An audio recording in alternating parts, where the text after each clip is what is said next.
You're listening to the Worldwide Freedom Radio Network. You're listening to the Hour of the Time. I'm William Cooper. Ladies and gentlemen, I hope you have pen and paper by your side tonight, because I'm going to be imparting to you some knowledge that is very difficult to come by. It's going to help you understand who is bringing about the changes that are destroying this country. Whose agenda is it that is providing the nexus for the downfall of this great nation?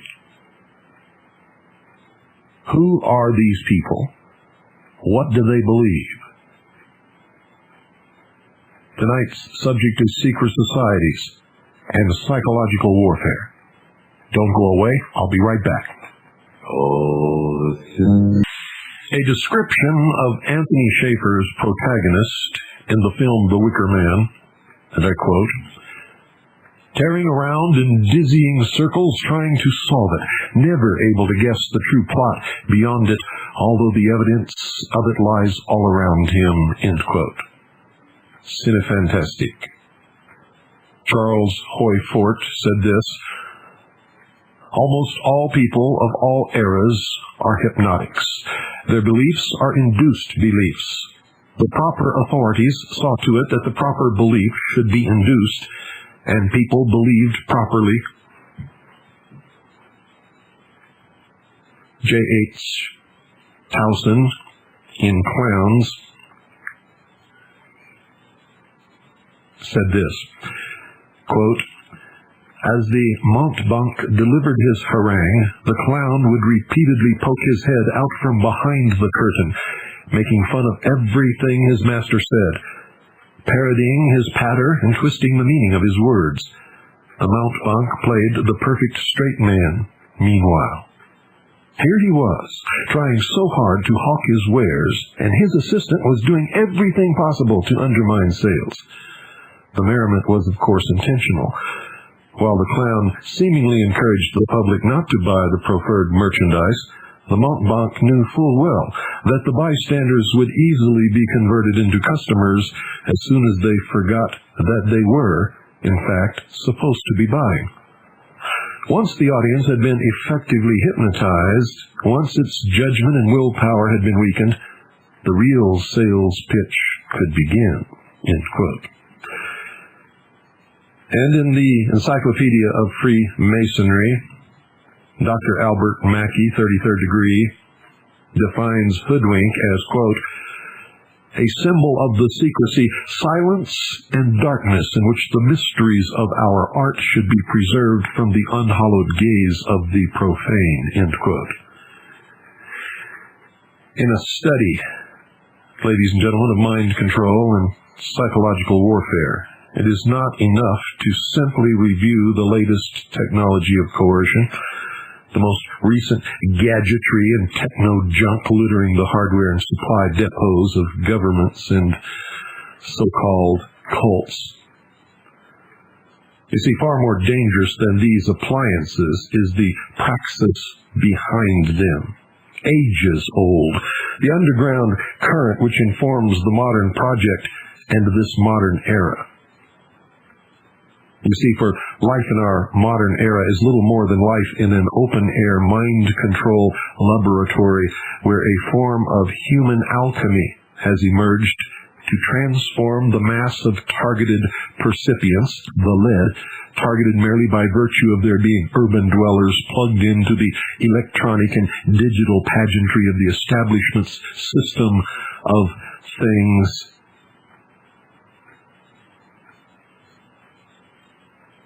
into the perfect human zombie, gold, to those who practice this ancient science that has never meant what any of you ever thought. I've heard so many people ridicule alchemy as being absolutely impossible to transform base elements. But you see, that's not what it was ever about. Not ever. In those days, when the church and kings ruled with an iron hand, And anyone who did anything that was not politically correct or religiously correct were swiftly and most terribly punished. So they disguised their true intent and their true teachings, the esoteric, with a system of exoteric descriptions. That to the profane would mean one thing, and to the initiate or the adept would mean quite another. But that was then. This is now. What sort of creature inhabits the modern domain? Who is the modern man? Well, the puppet masters say he is the smartest, most advanced individual to ever strut the planet, the most relatively liberated being in history. But Louis Ferdinand Celine said it well, quote, "What does the modern public want? It wants to go down on its knees before money and before crap," end quote. You see, the public have been trained to do this by two principal methods: direct speaking, archetypal messages of pure terror, psychic driving, as the CIA's Dr. Ewan Cameron termed it, encoded in massively publicized lone nut mass murders, and the sinister flattery heaped upon them by their masters in the cult of civilization and progress. The acid test of a human being's freedom and will to protect the quality of his life lies in a person's attitude toward his oppressor. What is modern man's attitude toward Wall Street and the bankers and the elite? That body of adepts known as the secret college that combined are known as the Illuminati or the Order. What is modern man's attitude toward Dan Rather and the ignorance-bestowing media and advertising man, toward Lincoln and Truman, Franklin Delano Roosevelt and Reagan, George Bush, Johnny Carson, Exxon and Monsanto, and William Clinton? Well, as one writer has observed, and I quote, "The most amazing thing about the American people is that they are constantly defending their worst betrayers," end quote. So I ask you again, who then is the modern man? Well, if you've listened to this broadcast long enough, you know my interpretation. He is a mind-bombed patsy, an ignorant, apathetic twit who gets his marching orders from twilight language, keywords sprinkled throughout his news and current events. And even as he dances to the tune of the elite managers of human behavior, provoked by buzzwords, he scoffs with great derision at the idea of the existence and operation of a technology of mass mind control emanating from the media and government. And that is most unfortunate.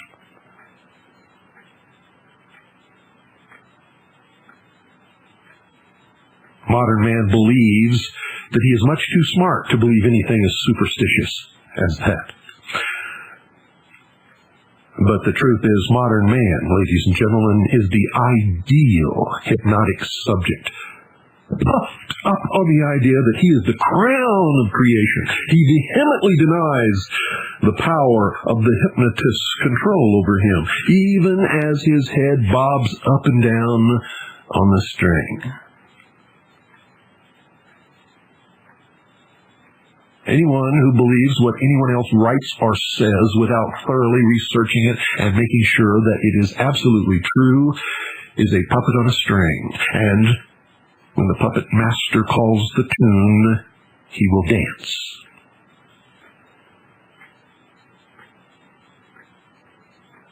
What we observe in the population today are the three destructive symptoms of persons whose minds are controlled by alien forces, and I do not mean from Mars.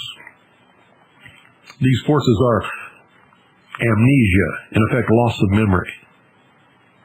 The second is abulia, or loss of will. The third is apathy, loss of interest in events vital to one's own health and survival. Amnesia, abulia, and apathy are nearly universal among us today and gaining a greater foothold with every passing day. A Japanese philosopher, George Osawa, stated that there was only one incurable sickness, arrogance. If a patient does not regard himself as sick, he cannot submit to a cure. That's why I've urged you, ladies and gentlemen, if you want to see what is wrong with America today, go into your bathroom and look into the mirror. You will find the problem staring at you. And at that point, when you make that realization, you must admit to yourself, I have been stupid, I am ignorant, I am apathetic, and I must change. And if you do not, nothing will change, nothing will become better. Nothing at all.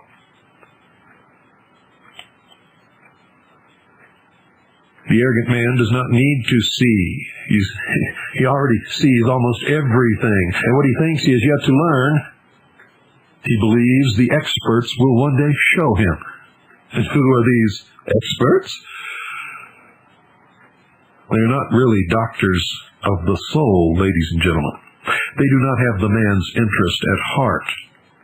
They are, in fact, his worst enemies. His most cunning manipulators who lead him to do their bidding like any slave master since Egypt.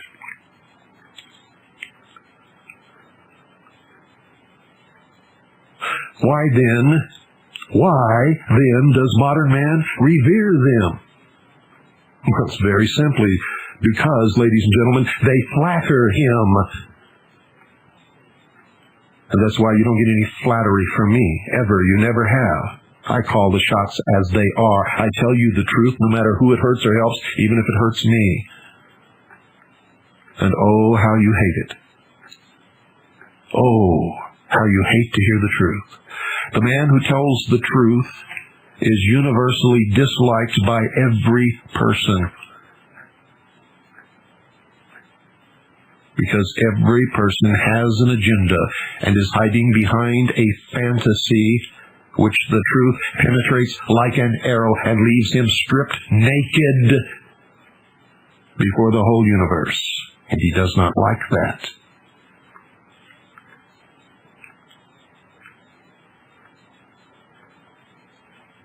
But yet it must be.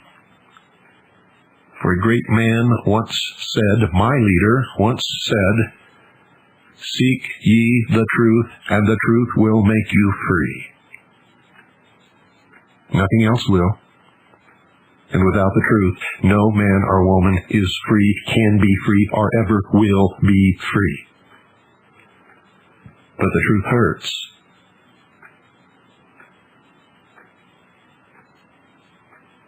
The truth strips all away and stands golden before all men.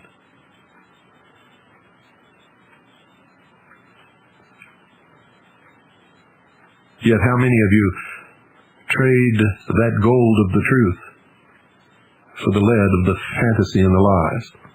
How many of you are going backward in the alchemical process?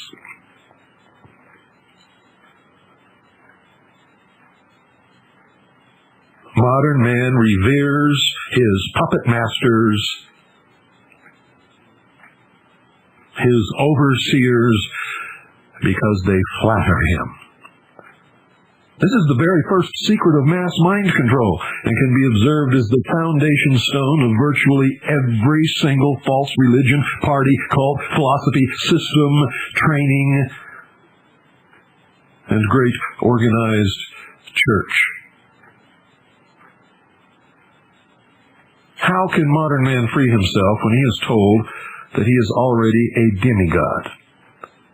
That the problem lies only in finding a pure enough economic or political system worthy of his high-minded brilliance. Oh.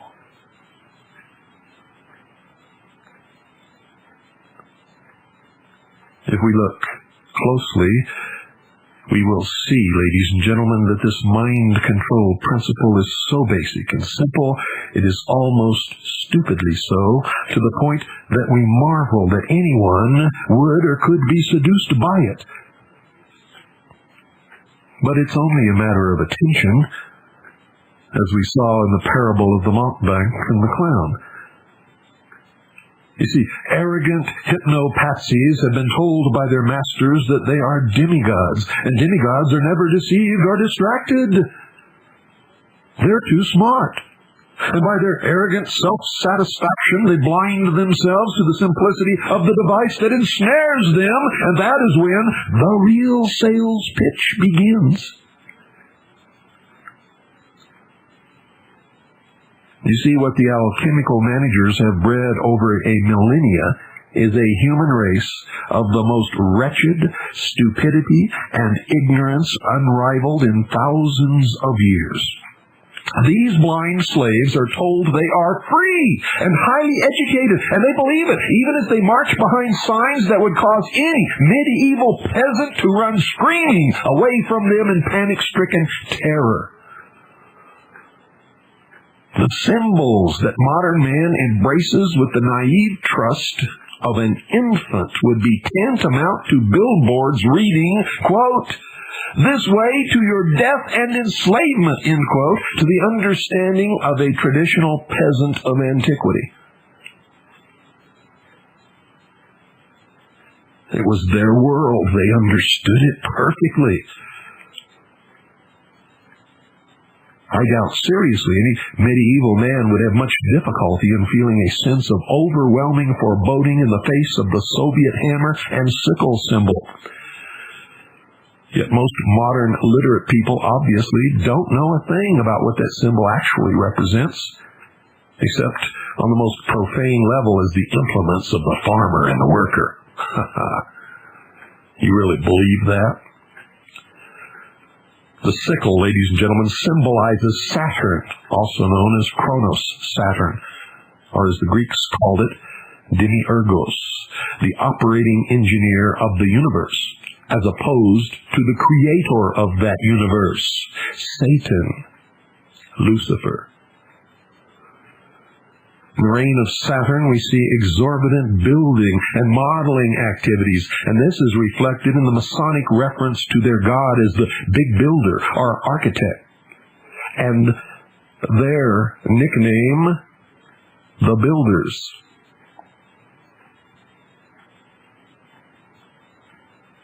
Who erected the Tower of Babel. All this sounds reasonably attractive. Many of us can appreciate magnificent buildings and splendid projects along those lines. But as usual, ladies and gentlemen, there's much more to it than this. You see, that's the exoteric interpretation. Underneath is the truth. How many of you drive Saturns? How many of you drive Mazdas? How many of you even know the origin of those names and what they stand for? This Saturnian Masonic edifice complex, not Oedipus, but edifice complex, ultimately is building against the grain, against nature. What's wrong with that? Well, you'll stick with me and you'll see. At the beginning, in the early eras, nature's forces were manipulated with a knowledge which required the greatest intimacy with her ways, as reflected in the various megalithic structures in the British Isles, Europe, and even ancient America. There's even beauty, simplicity, and power in this early architecture. And modern enthusiasts have mistaken the knowledge and sensitivity to natural forces intrinsic to this ancient technology as indicative of a positive force at work. But actually, with some crucial exceptions, the rise of the megaliths marked the rise of the Hermetic Academy into its dominant physical phase. The theory is that the megaliths pin down natural forces, helping to subdue nature's most savage furies. We marvel today at the Hoover Dam, but that symbol-laden construction is but a crude parody of the technology of the megaliths which helped to dam the wildest forces of nature.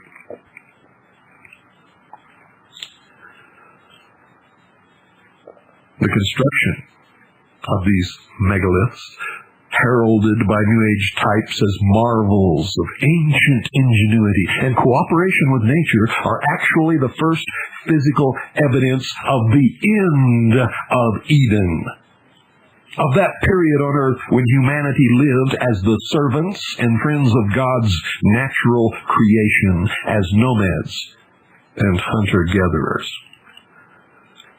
You see, the great error of modern enthusiasts for what they regard as the magical, Merlin-esque, harmonious time of the Druids and Stonehenge in ancient Egypt is ignorance of the fact that the historical period they idolize was itself immersed in a tampering technology and materialism, which essentially marked a revolutionary break. A break. The cutting off, the severing of man's relation with the natural order. Well, what is wrong with that, you say? Well, according to John Mitchell, he said, the first revolution of Olympus marks the first deviation from the primeval ways of men presided over by Cronus, otherwise Saturn. End quote. Saturn is Lucifer, Satan. And this revolution marks the end of man's Edenic relationship with the natural world. You never understood it before, did you? I hope you're beginning to now.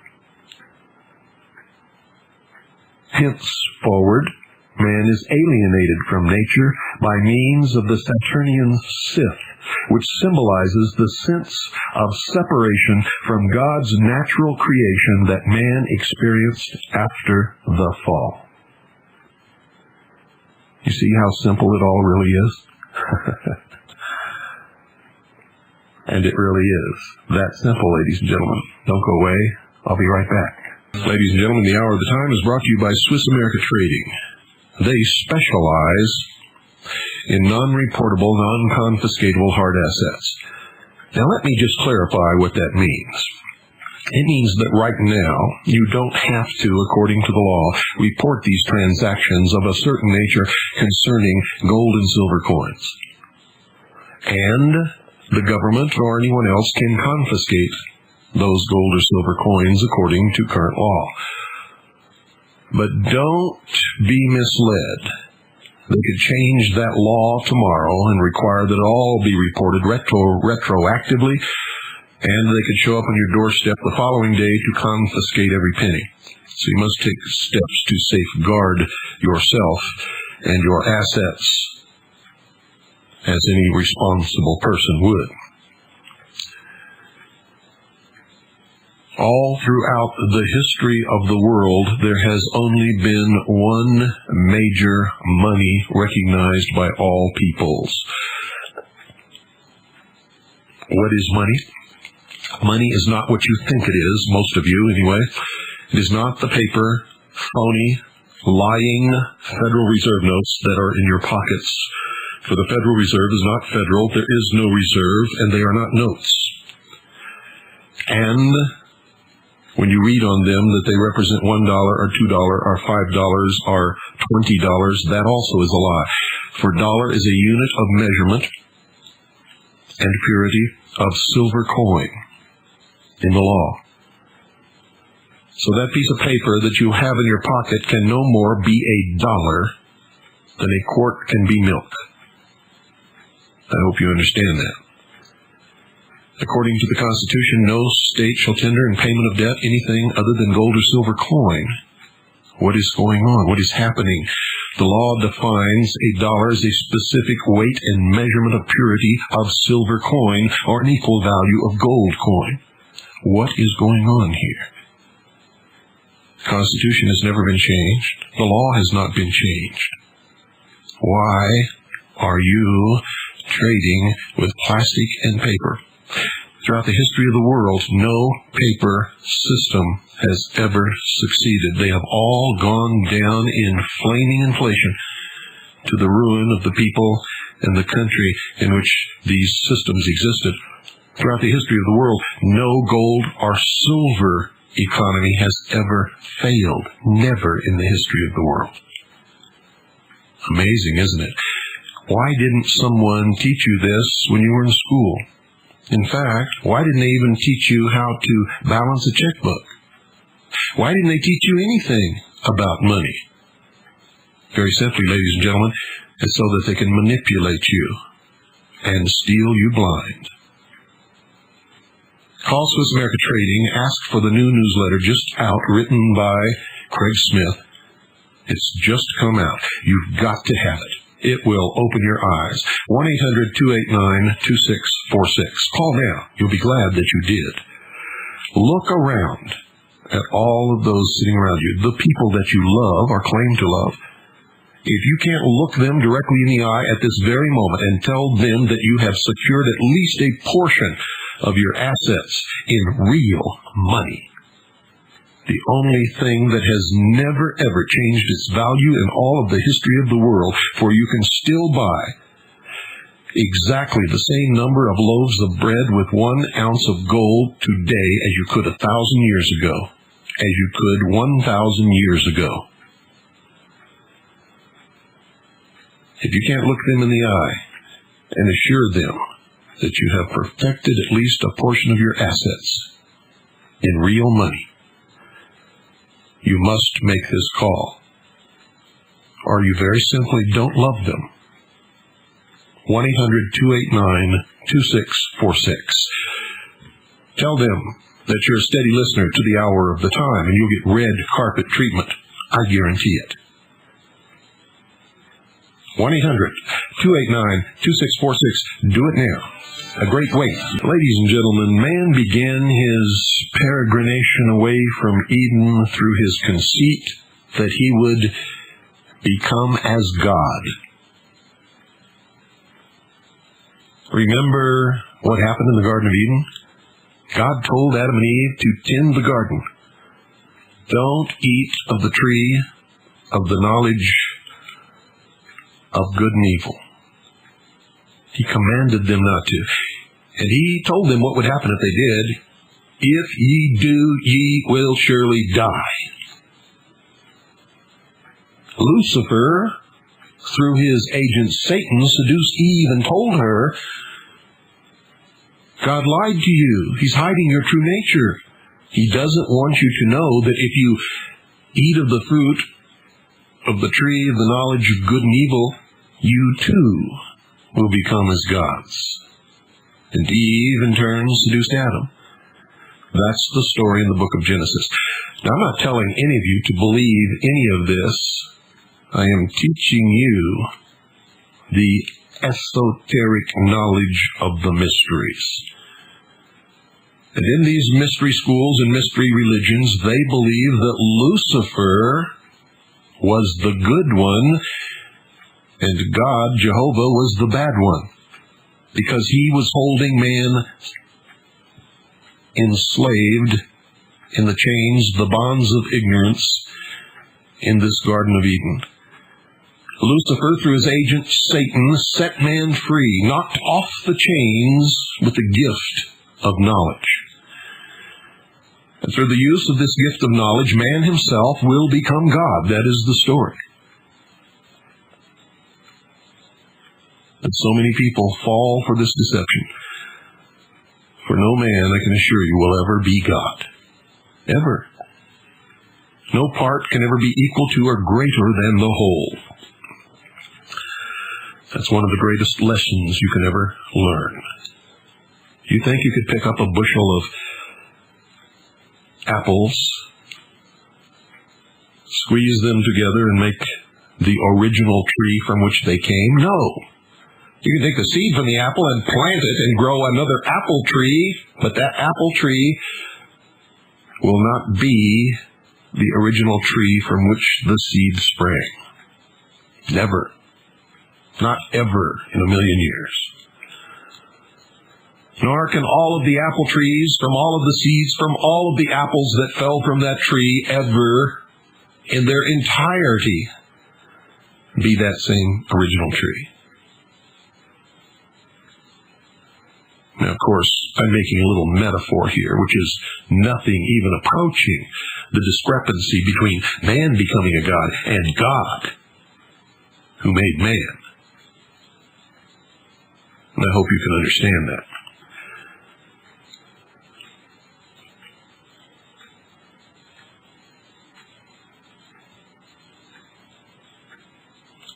Man has a conceit that he would become as God. Yet, as soon as he left the divine plan for the occult process, his stated objective became the Kabbalistic tikkun olam, or, quote, repair of the world, end quote. In other words, God's creation was not perfect. Man is going to perfect it. Man is going to repair the imperfections in God's world via the intervention and imposition of human brain power, the very egomaniacal device that caused the separation from God's natural Eden in the very first place. Repair of the world. Indeed, a world the Kabbalists had only just ruined. Repair the world? Man can't even repair himself. I don't know any man that's perfect. I don't know any man that hasn't had problems. I don't know any man that's not hiding some dastardly secret he doesn't want anybody else to know. I don't know any man who hasn't done wrong to himself or others. Repair the world? Repair yourself first. And I doubt it can be done. It is not the nature of man.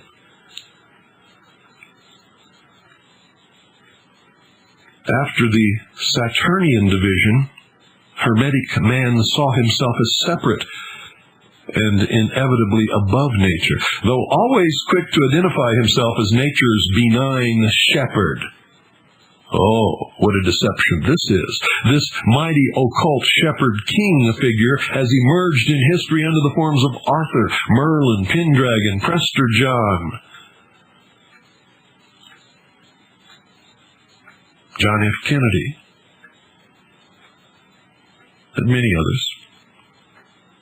He is the personification of the manipulation of nature by secret technology on behalf of a secret hierarchy, which, if known at all, is always careful to present itself as the supreme friend of divine creation.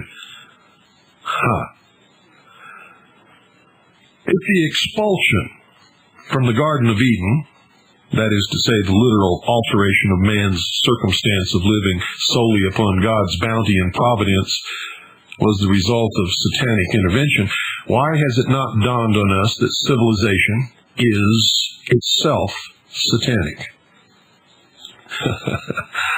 Oh, that's a good one to send you to bed with, isn't it? But that's exactly the question that you should be pondering. In the Hermetic Masonic tradition, the secret identity of Satan is the force represented in occult lore as emanating from the star Sirius, the so-called dog star, Canis Major. And in the secret tradition of the Freemasons, Sirius is overwhelmingly identified with a single primary attribute, the bringing of civilization to earth.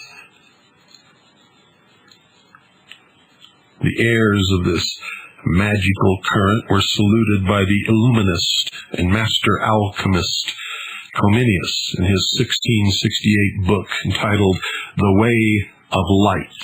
Remember, Lucifer is the fallen angel of light. The book was dedicated to the first scientific organization in Western history, Britain's August Royal Society. In it, Comenius addressed the first formal scientists as, quote, Illuminati, end quote, and outlined their scientific purpose, quote, which is to secure the empire of the human mind over matter, end quote. And I've had so many people call me or write me and deny the very existence of the Illuminati.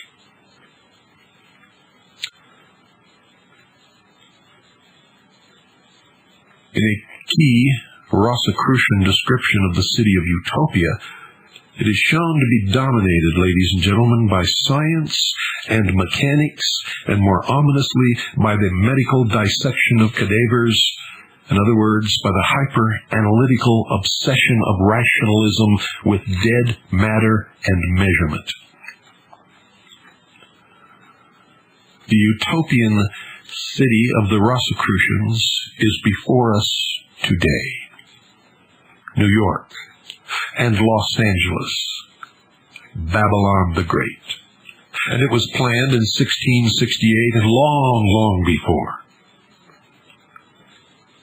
You see, we have forgotten the depth of the roots of the modern disease. We have accepted the pap that anything that predated the more obvious rapacity of modern industrial pollution was natural or magical. The notion of magic being identified with the pristine. Hence, we have denied ourselves knowledge of the beginning of the rise of the cryptocracy. John Mitchell said, quote, it is their immediate concern, having eaten of the tree of knowledge, to apply all their newly acquired arts to constructing a facsimile of the garden, a model paradise, end quote. But you see, they just don't get it. There was already an architecture prior to man's imposition of his structures and inventions. This was the architecture of the natural landscape as shaped by God. To claim that to have left it as it was would have been barbarous and backward is symptomatic of the diseased occult mind and its gigantic egotistical pathology. I have never in my life seen anything ever built or rendered by the hand of man that ever equaled the absolute breathtaking beauty of the natural scape. As long as it was left as God created, it was paradise. Everybody is looking for the Garden of Eden. Don't you understand? It's all around you. The earth is the Garden of Eden.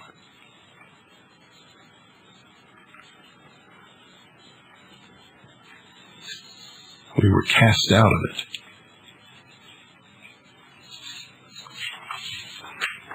Due to our blindness, we feverishly cooperate with the imposition upon the earth as our own version of Eden, which always ends in the creation of Babylon, hell on earth.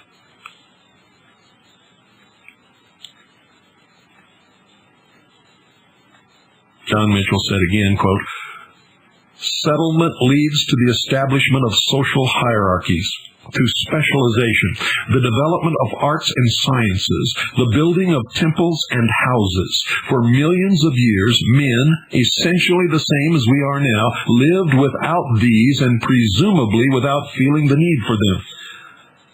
Tacitus described a German tribe that lived entirely without artificial shelter.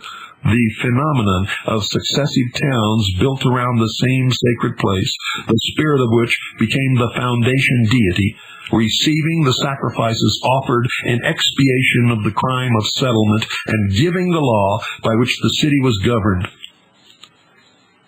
Implicit in this law was a contract between man and God, by which the first was permitted a conditional and limited use of land for agricultural and building in return for duties and observances paid to the second. So it was understood by the founding fathers of all of the ancient cities. And the rituals tell you this.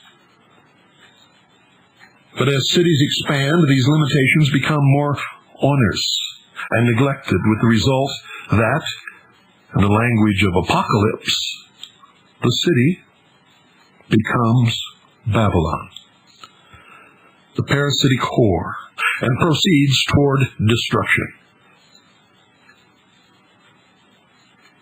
And this belief, the traditional element in ancient Rome, objected to expansion beyond the original city boundaries, considering it a breach of the foundation contract.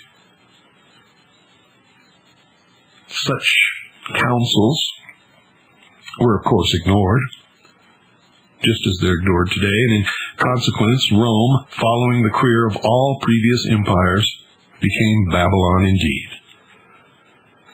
Civilization, you see, tends to grow more elaborate and to make ever greater demands on the earth that sustains it. There comes a time when the old natural devotion to the earth is exchanged for the desire to increase the products of the earth by artificially stimulating its fertility. This stage is marked in history by the appearance of sun gods, divinities of reason, intellect, and centralized government, whose legends refer always to their victories over dragons, in effect, nature.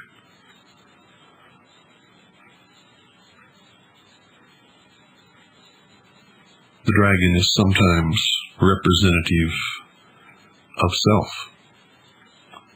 The battle in the mind. When St. George was said to have slain the dragon, he overcame himself.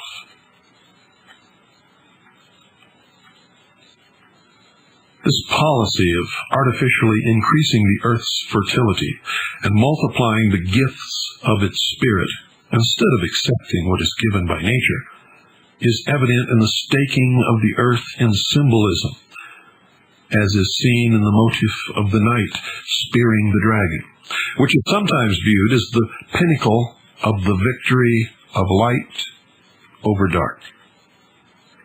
How many times have you heard Clinton say that? There's a great battle between the forces of light over the forces of darkness.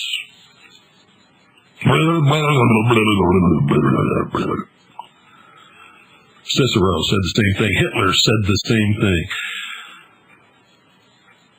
All through history, despots and Babylons have been mouthing the same thing over and over and over again.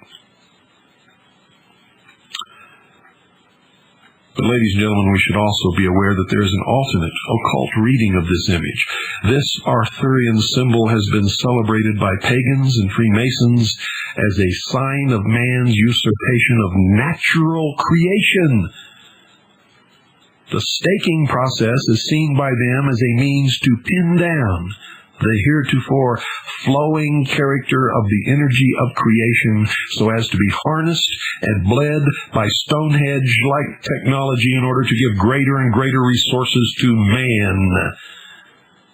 The Washington Monument is one such pinning down.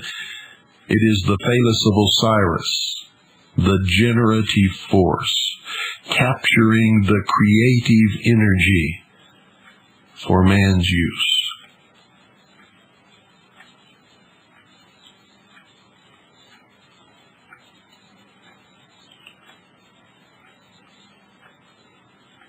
Mitchell said, quote, "The appearance of the sun god signals the introduction of a technology that aims to alter the natural channels of the earth spirit and to stimulate its energies for the benefit of an increasingly large settled population.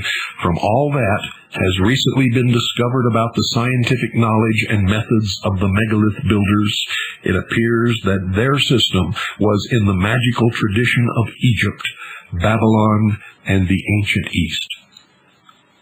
At Delphi, by spearing the serpent and localizing its energies, Apollo raised the productivity of the oracle. Every ancient standing stone is like the omphalos in the temple of Apollo, driven into the head of the telluric serpent current, fixing and augmenting the earth energies which had formerly fluctuated.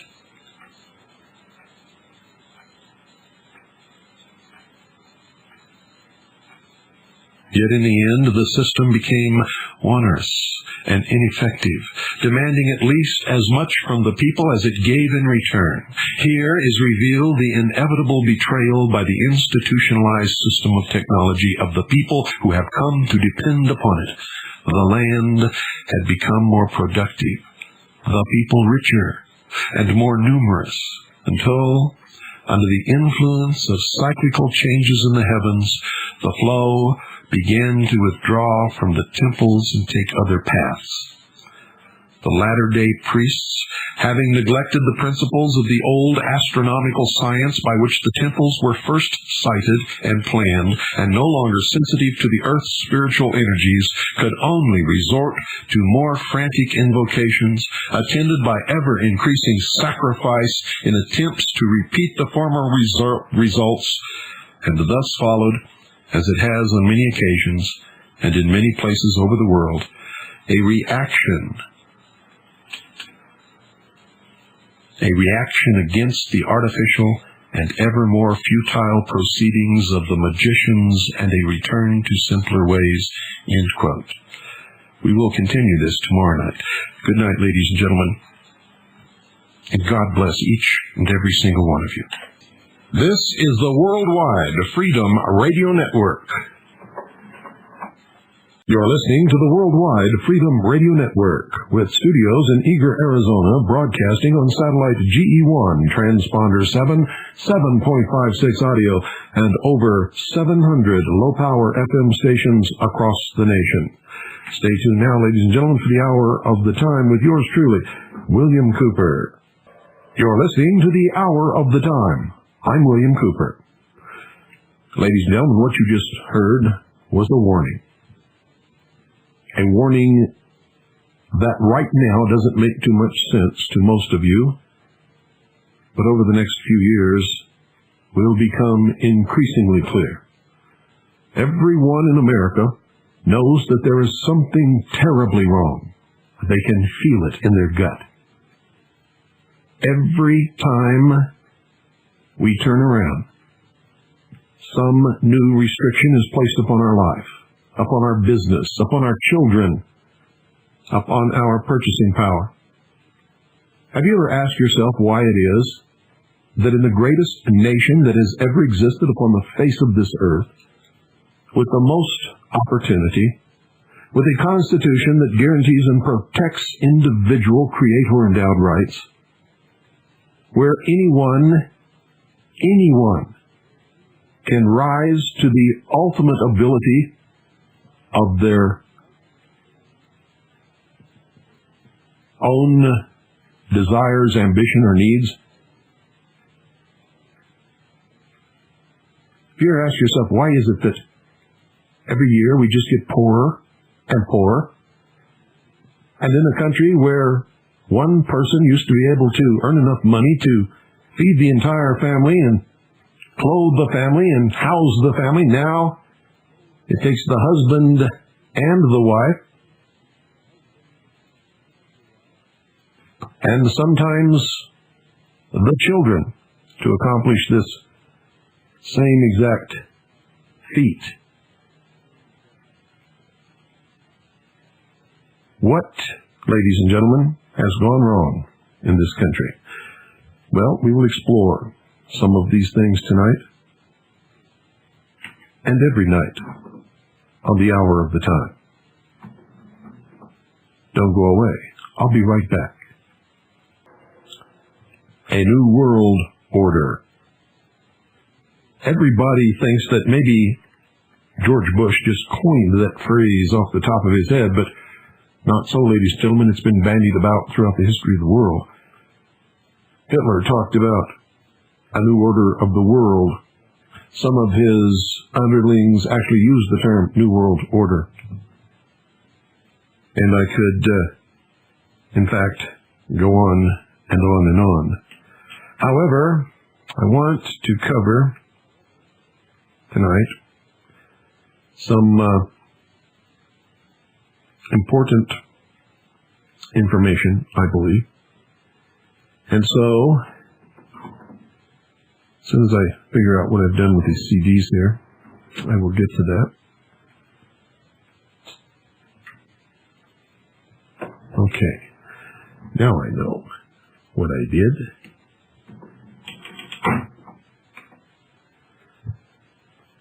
In the beginning of human existence, according to the Bible, God created man and He created woman as a companion to man, and He placed them in what the Bible calls the Garden of Eden. In this garden there was a tree that bore fruit, and it was called the tree of the fruit of knowledge of good and evil. And God forbid Adam and Eve to partake of the fruit of that tree. And He told them, if ye do, ye will surely die. And He appointed Adam and Eve to be the caretakers of the garden, and of the trees and plants, and of the beasts, and animals and birds, and of the earth. But there is an esoteric version of what happened at that time, and it is a metaphor, ladies and gentlemen. The people who expound this story do not believe in God, they do not believe in Satan, they do not believe in a devil. It is their story of the theory of evolution, and it's exactly where that theory comes from. It is known in the esoteric language of the mystery schools, the fraternal organizations, if you will, the secret societies of the world, as the Luciferian philosophy.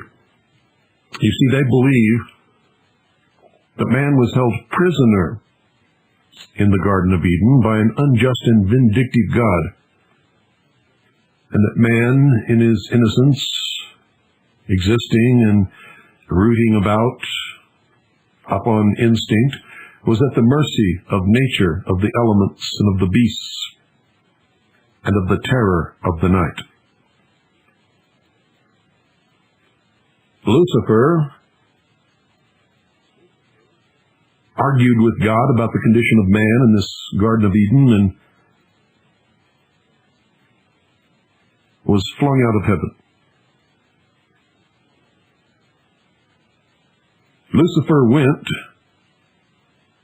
in the personage of Satan.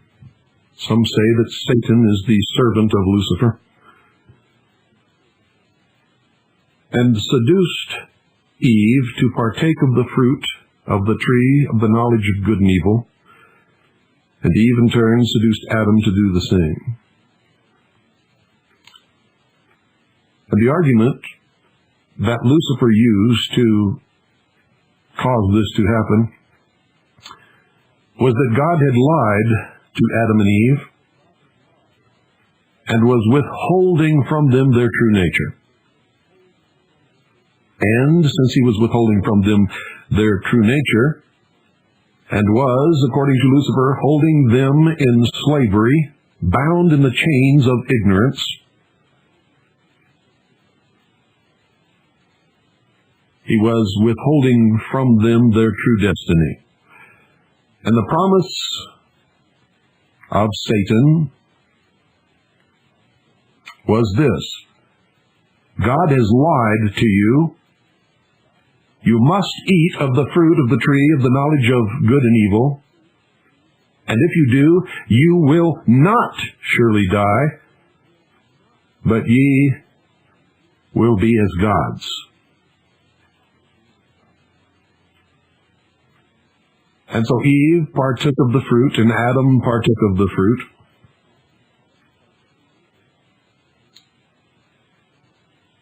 And according to this esoteric metaphor of the mystery schools, Satan bestowed the gift of intellect upon man and upon woman. The Bible calls it the fall.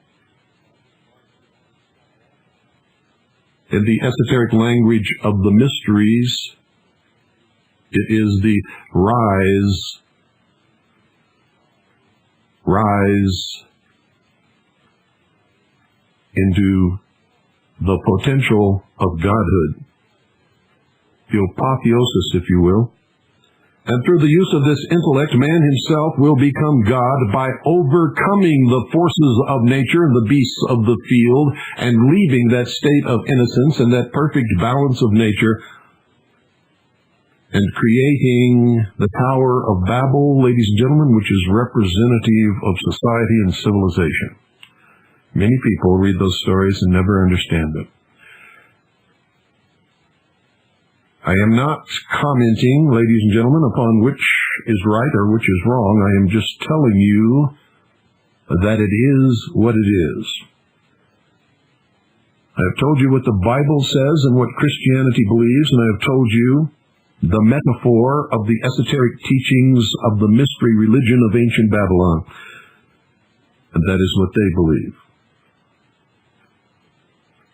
Satan is represented as Prometheus. Prometheus, remember, was the bolt of lightning flung from the sky, is the messenger in the ancient mythology. The gift of fire to man, by the bolt represented by the bolt of lightning striking a tree, is the representation of the gift of intellect and the beginning of everything that has followed hence. For without fire, there would be no civilization, there would be no industry, there would be no society, there would be nothing. And some ancient man, according to this ancient mystery religion of Babylon, saw this lightning, saw Prometheus bring this gift and strike the tree, which began to burn, took a branch, and learned how to keep that fire alive. And even today, ladies and gentlemen, even today in the modern mystery religions, there is the ceremony of maintaining the eternal flame, the flame that is never allowed to die upon the altar. It was in ancient Mesopotamia, ancient Assyria, ancient Egypt, ancient Rome, and it is today. In fact, the adepts of this mystery religion scoff at us as they maintain the eternal flame burning upon the sacrificed king whom they killed in Dealey Plaza in Dallas, Texas, on November the 22nd, 1963, John F. Kennedy.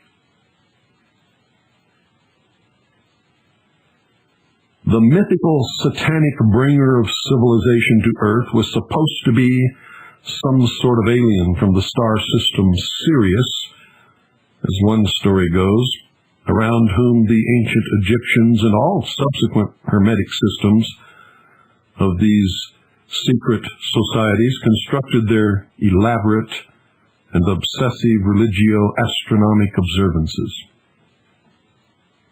This star, ladies and gentlemen, known as Sirius, also served as an astronomic secret code, an allegory of the illusory quality and inherent trickiness of what is known as the material world. In astronomic magnitude, Sirius is approximately 35 times brighter than our sun. In fact, it is regarded as the greater light in the highest occult circles, as analogous to the hidden God of the cosmos. For just as the star Sirius's true magnitude is dwarfed by the sun of our solar system by means of this illusion generated by distance, so too, ladies and gentlemen, is the influence of Satan in the world obscured behind a welter of churches and lip service to the teachings of Christ. The emblem of the all-seeing eye above the unfinished pyramid is in fact the representation of the eye of Sirius and of its omniscient surveillance, which literally means in the exoteric world, and that means what you, the profane, can understand, there are adepts and initiates everywhere, and they are watching you. It would be extremely difficult to exaggerate the fanatical degree of attachment the priesthood of Egypt and all the subsequent related Hermetic traditions had and still have for the star Sirius. You see, the entire calendar year of the Egyptians was based upon the rising times of this star. The heliacal rising of Sirius, ladies and gentlemen, was so important to the ancient Egyptians that gigantic temples were constructed with their main aisles oriented precisely towards the spot on the horizon where Sirius would appear. The light of Sirius would be channeled along the corridor due to this precise orientation in order to flood the altar in the inner sanctum as if a pinpointed spotlight had been switched on. This blast of light, focused from a single star, was possible because of the orientation being so incredibly precise and because the temple would be otherwise in total darkness within. In a huge, utterly dark temple, the light of one star focused solely on the altar must have made quite an impact on those present, especially the initiates, are those present to receive an initiation. According to the astronomer John A. Eddy, the rock circle, located near Lovell, Wyoming, known as the Bighorn Medicine Wheel, is aligned with the rising of Sirius. And you can find this in the article called Astronomical Alignment of the Bighorn Medicine Wheel in Science, issue of June the 7th, 1974, where it says, and I quote, "The heliacal rising of Sirius was also important to other ancient peoples. Here is a description by the ancient Greek poet Aratus of the rising of Sirius, often known as the dog star, as it is in the constellation Canis, or dog. The tip of his, or the dog's, terrible jaw is marked by a star, that keenest of all blazes with a searing flame, and him men call Sirius." Throughout Latin literature, there are many references to the dog days which followed the heliacal rising of Sirius in the summer. These hot, parched days were thought by that time to derive some of their ferocity and dryness from the searing of Sirius, which, by the way, ladies and gentlemen, is the brightest star in the heavens. Further on in this study, you may see that a key ritual sacrifice intended to imprint the group mind of the masses of the 1970s, that's right, ladies and gentlemen, I said the 1970s, the Son of Sam serial murders involved the orders from a dog named Sam. The later capture of one of the killers in the cult, a man by the name of David Berkowitz, coincided with the coming of the dog days of summer in August 1977. In Satanists and 33rd degree Freemason Albert Pike's 8th degree of the Scottish Rite of Freemasonry, the focus of worship is on the blazing star as symbolized by the pentagram, and Pike identifies Sirius in his Morals and Dogma as the grand builder of architecture. John Mitchell said this: "The alchemists aimed to recapture the spirit of Mercurius as the mobile agent in their operations, and they spoke of fixing it, using the imagery of the stake driven through the earth serpent by which means their predecessors, alchemists of elemental cosmic forces, had attempted to raise the subtle spirit of the earth. All these good people shared the noblest ambition to invoke again the golden age on earth. No doubt, in time, they did much to promote human convenience and comfort, and civilizations have been humanized by such efforts. But their falls have thereby only been delayed. For the human spirit, like the spirit of the earth, is a natural wanderer and does not forever accept domesticity. Attempts to fix nature's volatile principle will always be made, and the spirit may, for a time, accept the ways imposed upon it by human nature in its material aspect. But sooner or later, it will prefer its own ways, and will take them, whatever obstacles are put in its path. And that was taken from The Earth Spirit by John Mitchell, or The Earth Spirit, published by Crossroad Publishing Company. So, we observe that Saturn and his Golden Age architecture, both mental and physical, came only after the end of Eden, after Saturn, Sirius, had separated the unity of heaven and earth by means of his fateful sickle. So what do we have behind the cover story about a workers' paradise in the Soviet Union? We have the sickle, the very occult symbol of the bisection of heaven and earth, the very symbol of the destruction of Eden by demonic accelerated material and temporal decay, and, most important, false philosophies which generate division, a la Hegel, between humanity's sense of itself and identification with God's divine creation, under the cover of slogans of unity.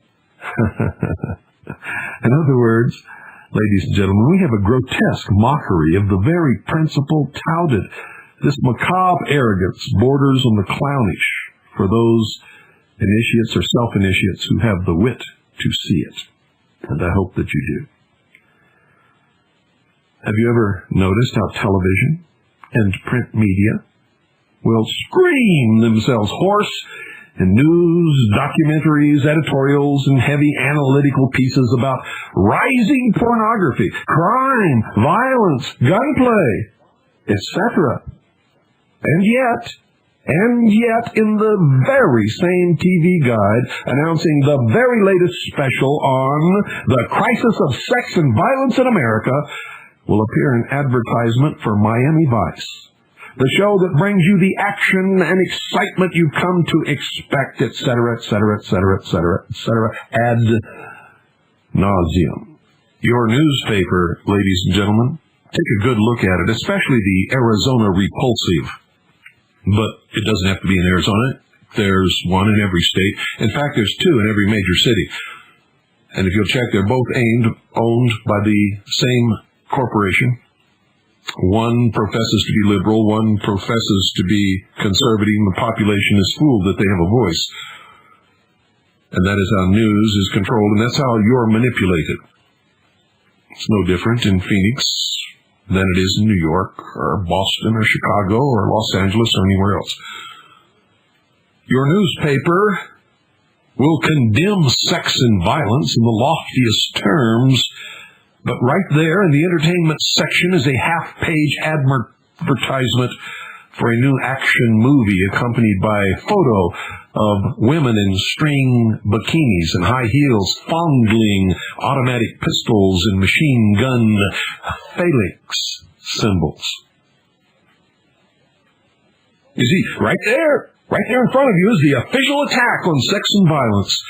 There is the official attack on Satanism, and yet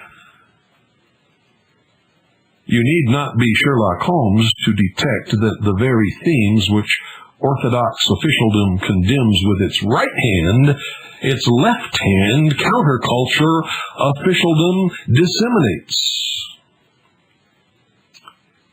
There's a man, Lieutenant Colonel Michael Aquino, whom I exposed in my book, Behold a Pale Horse, who works for United States Army military intelligence.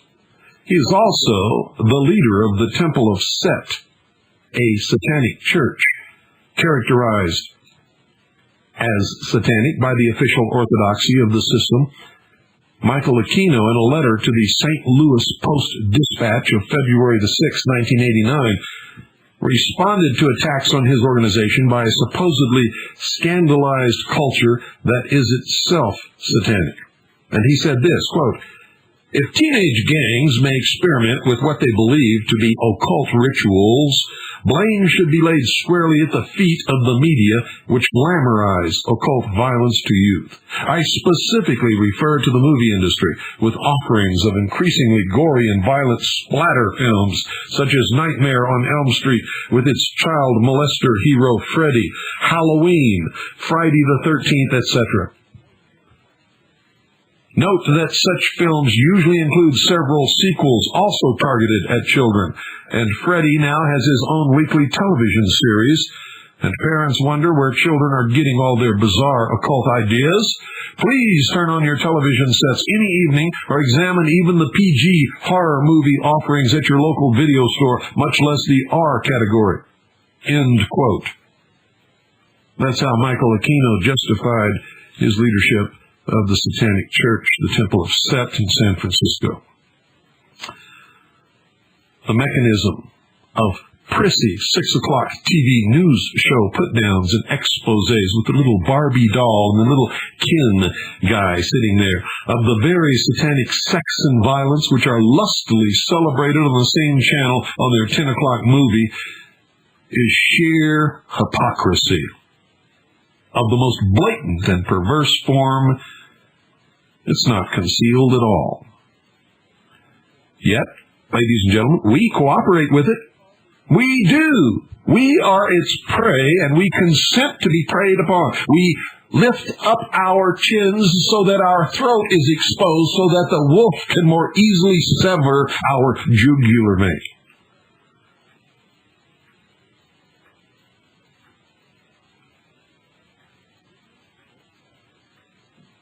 Both sides, light and shadow, have magnetic attraction for us, and that is the failing of the human nature.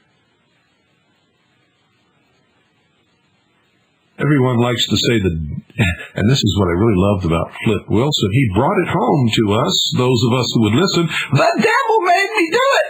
Oh, the devil made, I would never do that, but the devil laid his hands on me, the devil made me do it!" The devil never made anybody do anything, ladies and gentlemen. We did it if we did it. You did it if you did it. I did it if I did it. And that's the truth. The official orthodoxy simply allows us to indulge our good sense about ourselves as people who can still be outraged. That makes us feel better about it. Meanwhile, the establishment's official counterculture allows us to indulge our guilty pleasures, as they are once again openly referred to by a pair of syndicated TV movie critics, and I'll let you guess who they are. Pleasure, as distinct from joy or happiness, is almost always enhanced by the patina of the forbidden, and having reassured our persona of our essential goodness by sharing in the condemnations promulgated by the official orthodoxy, we can then fling ourselves headlong into guilty indulgence of the very themes we agreed were execrable when condemned on the nightly news. Amazing, isn't it? You want to know the cities where pornography sells the most? You want to know the cities where pornographers make more money than any place else? It's cities, ladies and gentlemen, where pornography is totally and completely outlawed. Why? Simply because of human nature.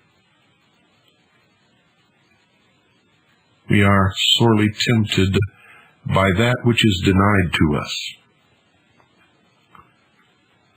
The collective occult schizophrenia, or mass insanity, if you will, extends to Judeo-Christians who condemn Satanism as a concept when presented in church forums, television chat shows, and police seminars, but who relax and divert themselves with satanic television and videos. There's a good and evil side of everyone. You show me anyone, anywhere, I don't care who it is, and I don't care where it is, who is the pillar of the community, who has never done wrong, whom no one could ever suspect of ever indulging in anything bad or evil or pornographic or seditious or anything you wish to name. And I guarantee you that if I follow them around with a television camera concealed for 6 months,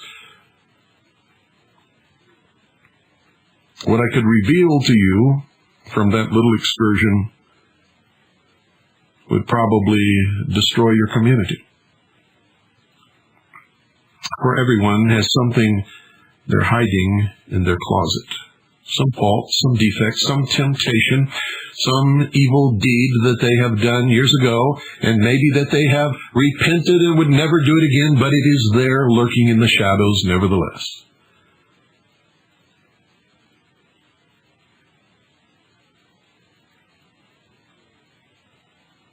And if there is such a person who has not been tempted, who has not fallen into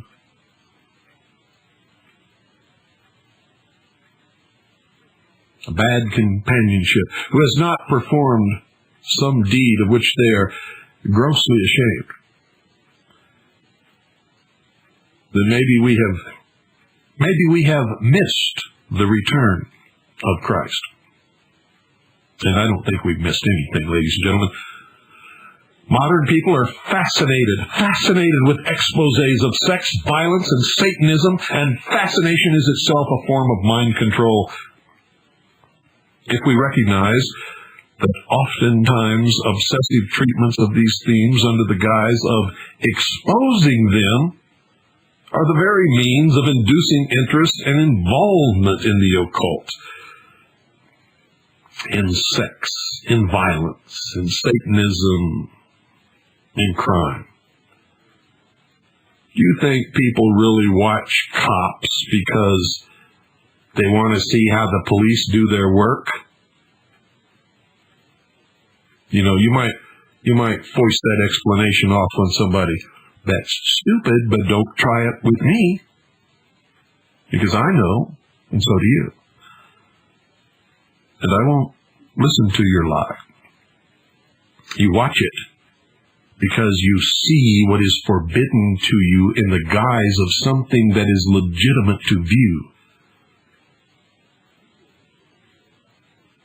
People who never hear about Satanism, extreme violence, and extreme pornography are unlikely to become involved with Satanism, violence, and pornography. And the extent of their temptation and the skeletons that they hide in their closets are similarly reduced in magnitude.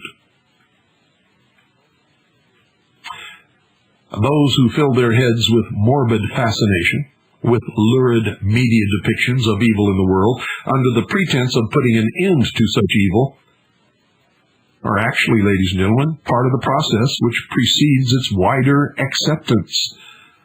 The film, The Exorcist, is instructive in this vein.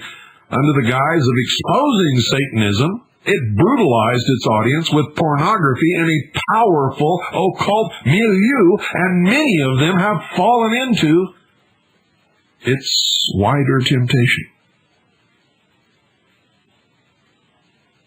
Roman Polanski's popular Hollywood film, Rosemary's Baby, was also presented from the vantage of supposedly exposing the danger of Satanism, but has accurately been called the very best advertisement for Satanism ever made in history, an allegory of the birth of the demonic eon.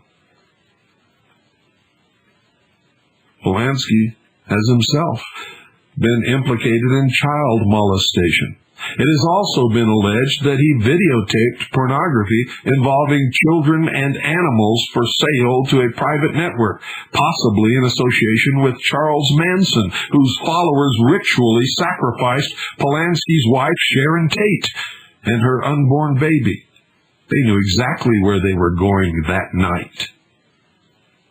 Tate herself may have been involved in the occult, possibly the Process Church of the Final Judgment, a satanic group which Manson was also associated with.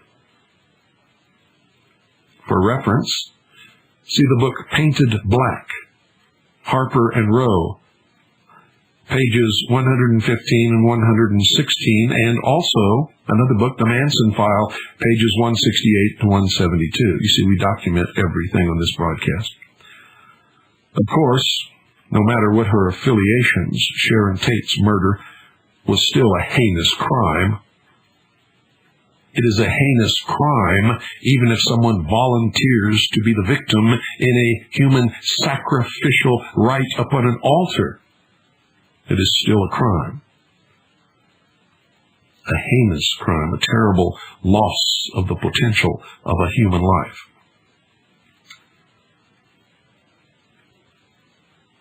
I find it interesting to note that while much is made of the murder of her unborn baby as being the most horrible part of the Manson gang's occult violence, women who pay physicians to kill their unborn babies are not regarded as guilty of any satanic act, heinous or otherwise, and yet, in my estimation, in my belief, and I believe in fact it is murder, was the sacrifice of Sharon Tate's unborn baby somehow a ritual precursor of the coming mass sacrifice of unborn children, which was subsequently legalized by the United States Supreme Court?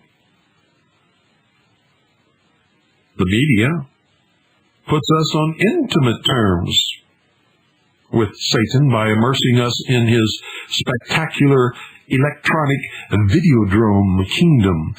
Was it by some sort of television that Satan tempted Christ?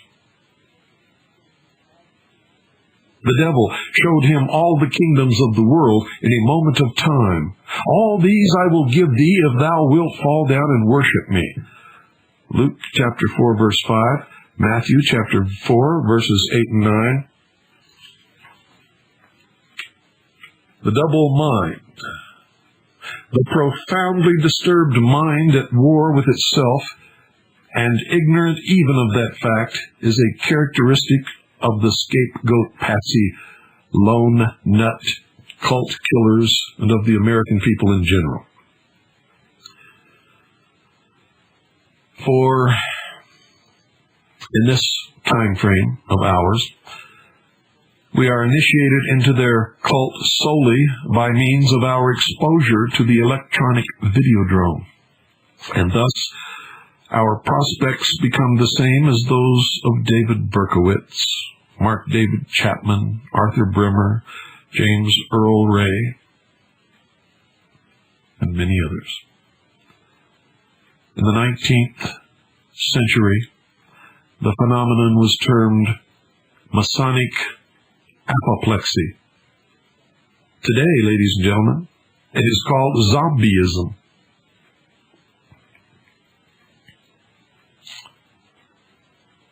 Isn't it amazing? And we have families, ladies and gentlemen, who live together, sometimes even work together, sometimes play together, but have never talked to each other. Oh yeah, get up, it's time to get up, Johnny. Okay, Ma. What's for breakfast? Bye. See you later. Folks, that's not talking. Before the age of radio, and I go back that far because that was the beginning of the alienation of human beings from each other, people talked to each other, they spoke to each other, they communicated their feelings, they loved, they did things together, communities met together.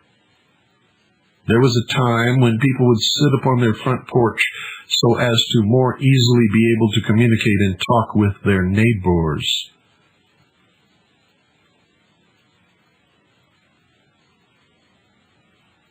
When someone came to visit, they did not turn on a radio or a television set. They sat in the parlor and talked to each other. They conversed, and they played games, and they expressed humanity. When radio came along, much of that changed, although there was still a great deal of communication between people, and amongst family members there were times when everyone sat in complete, utter silence listening to the radio. And I can remember when I was a boy doing exactly that, allowing my imagination to run rampant, listening to radio shows such as The Whistler, The Creaking Door, Suspense, Let's Pretend, The Lone Ranger, Sergeant Preston and his dog Yukon King, Hopalong Cassidy, Gene Autry. Oh, those were wonderful times. Oh, you bet they were. And I don't know any young child who would not have reveled in those episodes of suspense and intrigue and adventure that opened up the world to us who lived in a very narrow quarter and had no idea of anything outside of our little realm. And that was the beginning of globalism, whether you realize it or not. And then came television. And now people don't talk to anybody at all. It's all stopped dead in its tracks. We'll continue this tomorrow night, ladies and gentlemen. Good night. And God bless each and every single one of you. This is the Voice of Freedom. You're listening to the Worldwide Freedom Radio Network, with studios in Eager, Arizona, broadcasting on satellite GE1, transponder 7, 7.56 audio, and over 700 FM stations across the nation. You're listening to the Worldwide Freedom Radio Network. You're listening to the Hour of the Time. I'm William Cooper. Welcome once again, ladies and gentlemen, and tonight we're going to continue with part 3 of our series on secret societies and psychological warfare. And this is taken from the research of the Intelligence Service, the Kaji News Service, and Michael A. Hoffman II. Would advise you to pay very, very close attention, and if you missed the first 2 segments, remember you can send a self-addressed stamped number 10 size envelope and $1 to Harvest, P.O. Box 1970, Eager, spelled E-A-G-A-R, Arizona, 85925, and ask for an info pack. And we'll send you a current catalog of tapes and all of the other things that we produce at the Harvest Trust, including the new expose tome, if you will, monumental and encyclopedic in scope, Oklahoma City Day 1 by Michelle Marie Moore, with a foreword by yours truly. And you cannot afford to miss that book, I guarantee you. You can order studio-quality stereo tapes of the Hour of the Time from our catalog, which we will send you when we receive your request. Remember, send a self-addressed number 10 size business envelope, make sure it's stamped, along with $1, to Harvest, P.O. Box 1970, Eager, Arizona 85925. And we'll send you out a packet of information as soon as we receive it. And remember, those of you who missed parts 1 and 2 of this series might be a little lost, but if you just stick with it, you'll catch on to what's going on, I guarantee it. If you don't, order the first 2 tapes in the series. Remember, it's Secret Societies and Psychological Warfare. Don't go away.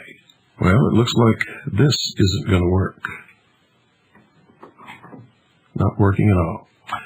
Stand by, ladies and gentlemen. We're having technical difficulties here, which we tried to solve during the last hour, and unfortunately did not have some leads disconnected like we thought. And so you heard some of our efforts to straighten out this piece of equipment that seems to always be going on the blink. Let's see what happens now. Last night, ladies and gentlemen, we left off talking about the symptomatic condition known as masonic apoplexy in the 19th century, and today it is called zombieism.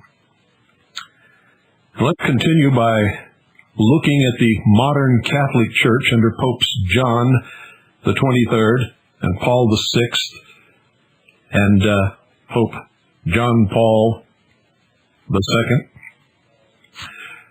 which, taking a leaf, ladies and gentlemen, from the Elizabethan Anglican Archbishop Thomas Cranmer, announced publicly an enlightened new universal reform, born of a Vatican Council II's spirit of renewal and openness, henceforward to be marked by a new reverence for lay involvement, dialogue, and, catch this, democracy.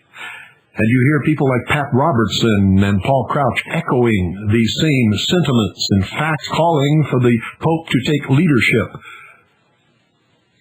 over the Christian church worldwide, including Protestantism. How can that be? For Protestant means to protest against the Catholic Church. Something is happening here, ladies and gentlemen, that you had better pay very close attention to.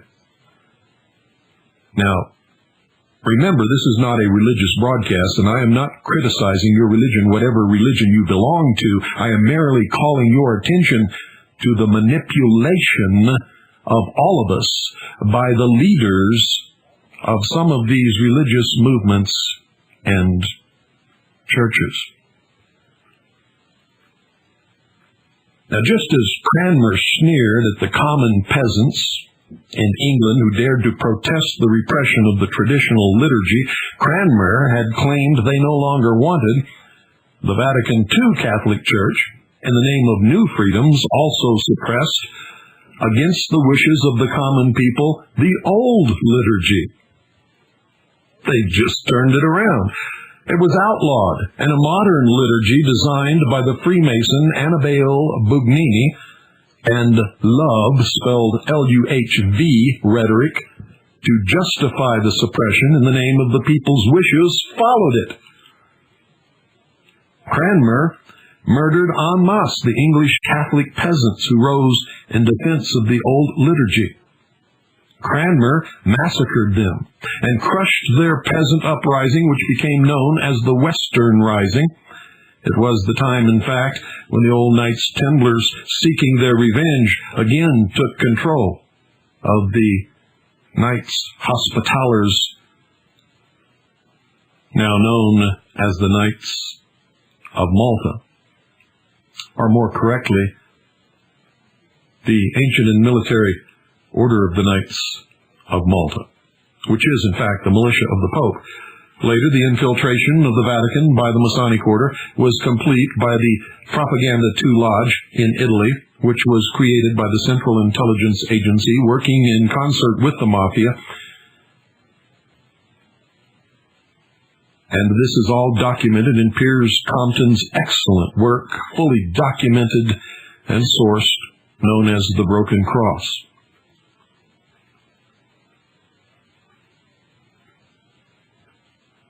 This Protestant Inquisition is seldom mentioned nowadays, in keeping with the massive strategy of tarring only the Catholic Church with the brush of inquisitor, and thereby building up the Protestantism as the exclusive true Christianity.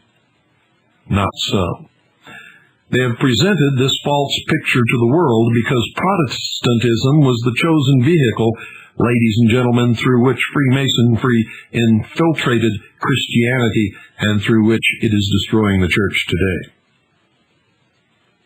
Protestants, not just Catholics, persecuted and executed thousands of Anabaptists, which were the forerunners of today's Mennonites and Amish peoples. Michael Servetus, a dissenting mathematician, was burned at the stake in Switzerland by Calvinists. According to contemporary adherents of paganism, the 16th century covens of Wicca sided with the Protestant Queen Elizabeth against the Catholics, in appreciation of her having awarded Satanist John Dee, the founder of Freemasonry in England, high office in her government. And for that, you can look in The Pinnacle and the Wand by Howard Rheingold, by the Whole Earth Review, spring 1992, page 61.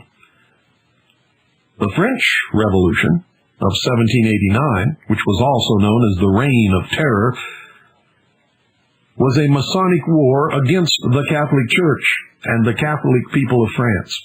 A war conducted with all the instruments of torture and all the atrocities of an inquisition.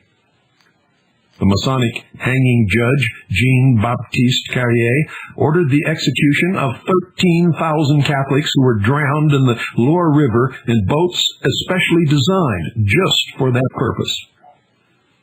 And on December the 23rd, 1793, the Masonic general Francois Westermann attacked the Catholic village of Savigny, killing hundreds of Catholic women and children. Westermann bragged that he had trampled children under horses' feet and massacred women who will no longer give birth to brigands. His exact words. In 1794, another of the generals of the French Revolution, the Freemason Louis-Marie Thoreau, ordered the slaughter of 109 Catholic children in the village of Luc-sur-Boulogne. In the western section of France, in the area around Nantes, known as the Vendée, hundreds of thousands of Catholics were slaughtered by the Masonic government of the French Revolution. Thousands of their religious leaders were also killed in Paris and other areas for their opposition to the suzerainty of the Masonic cryptocracy. A great deal, ladies and gentlemen, has changed since then, however. Today, the Vatican is as firmly in the pocket of the Freemasons as are many Protestant institutions in this country. Most memorable is the recent takeover of the Southern Baptist Church in its entirety by the Masonic Brotherhood. It is not secret. It has been openly admitted. Pope John Paul II, presented in the Masonic media as a strict conservative, is actually an agent of one world, New Age, Luciferianism. But don't just climb on the Catholic Church, folks. Almost all of the organized church bodies that exist in the world today are in the clutches of Mystery Babylon. In 1986, Pope John Paul II convened a World Council of Religions, including African devil worshippers, Buddhists, and Muslims, at a church named after the Apostle Peter in Assisi, Italy. According to the New York Times of October 28, 1986, I quote, "The Buddhists, led by the Dalai Lama, quickly converted the altar of the Church of San Pietro by placing a small statue of the Buddha atop the tabernacle and setting prayer scrolls and incense burners around it. end quote. The Dalai Lama of Tibet is revered as a god-king by his followers. Talk about the abomination of desolation. Sincere Christians of all denominations condemned the Assisi rite. Protestant leader Dr. Carl McIntyre called it, and I quote, the greatest single abomination in church history, end quote. Catholic Bishop Marcel Lefebvre labeled Pope John Paul II's actions in Assisi, quote, the supreme imposture, the culminating insult to our Lord, a diabolical act, end quote. Thus we observe the conflict between truths perceived deep within and lies people force themselves to assent to in public. In the name of the people, the wishes of the people are overthrown. Is there a reason this double mind has been induced? If someone is making us deliberately mentally ill, it may be that this is done so that we will look to that someone for healing and relief.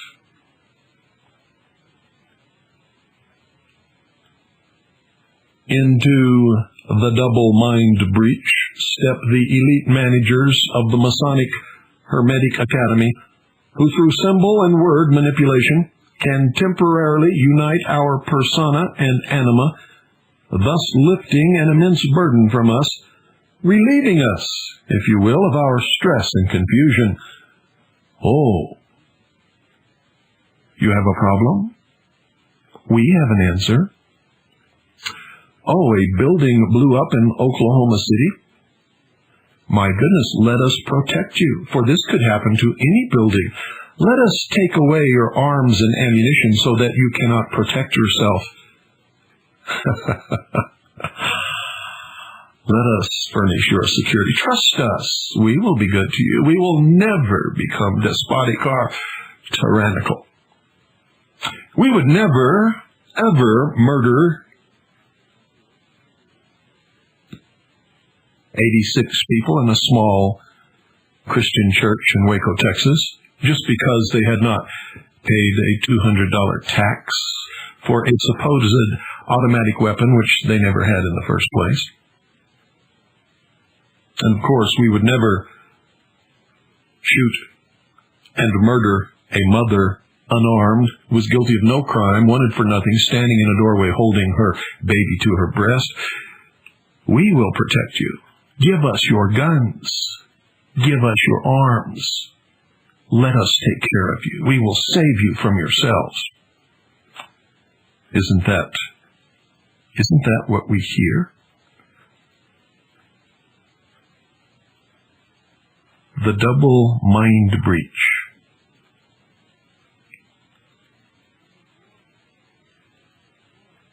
They're relieving us of our stress and confusion. And this function can easily, ladies and gentlemen, assume in the minds of the subject patients, the people, a godlike status. I submit this status is characterized by the use of the term they in our society, as in, why don't they come up with a tire that will never wear out or a cure for cancer? As in, they have a cure for cancer, but the doctors would lose too much money, so they have suppressed it. Or, they say the CIA killed Kennedy and he was fornicating with Marilyn throughout his presidency. They write the movie scripts and the billboard slogans. They have the money and the power and control of the illusion machine. They can cure cancer or withhold the cure. They reveal the secrets behind assassinations and scandals. What will they do next? How will they program the show today? Let's sit back, watch, and find out. And since we choose to refuse to genuinely heal the rift between the two sides of our mentality by the tough means of repudiating our lying public persona and taking action on the understanding of our true self, we relinquish autonomy to those who make it appear that they can heal us at no great cost or trouble on our part. You don't have to be responsible. You don't have to take any risk. You don't even have to get up off your couch. We will heal you. We will provide you security. We will take care of you. But never mind that they are also the ones who implanted the rift in the first place, a la Hegel, and the dialectic is working upon us all the time. The point is, ladies and gentlemen, we have little or no power.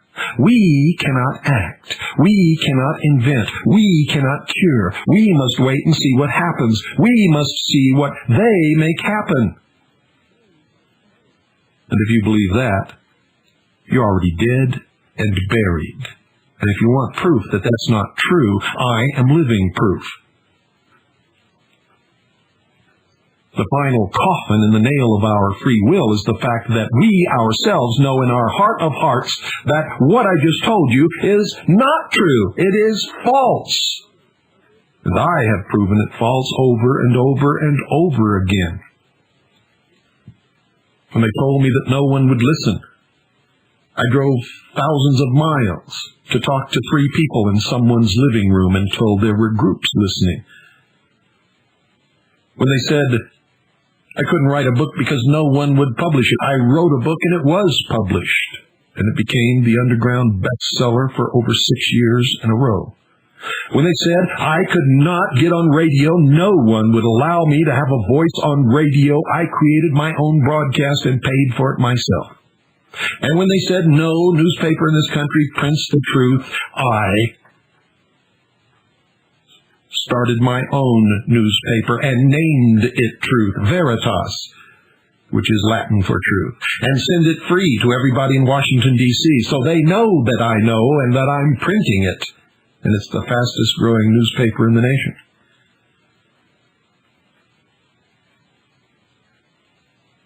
And when they began their attack upon the patriots and constitutionists and Christians in this country, after the bombing of the Oklahoma Federal Building,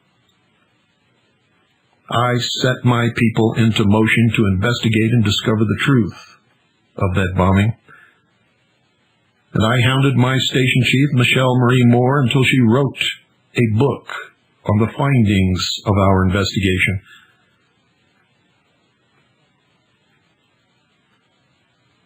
And I can assure you, it is turning Oklahoma up on its ear.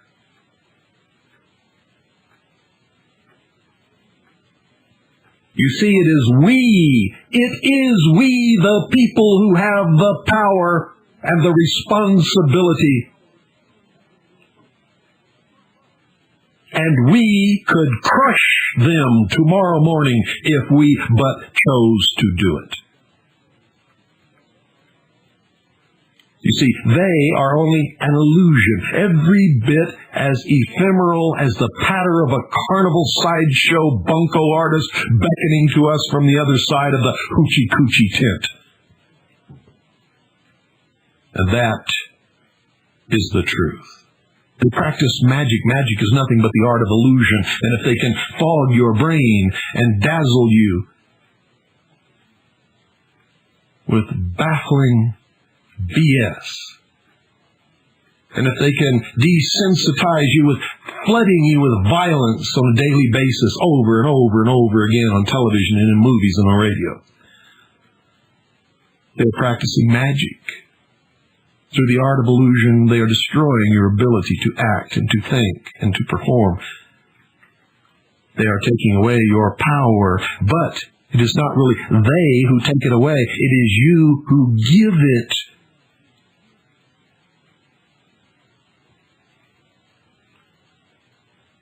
You give it by your participation in this magic act.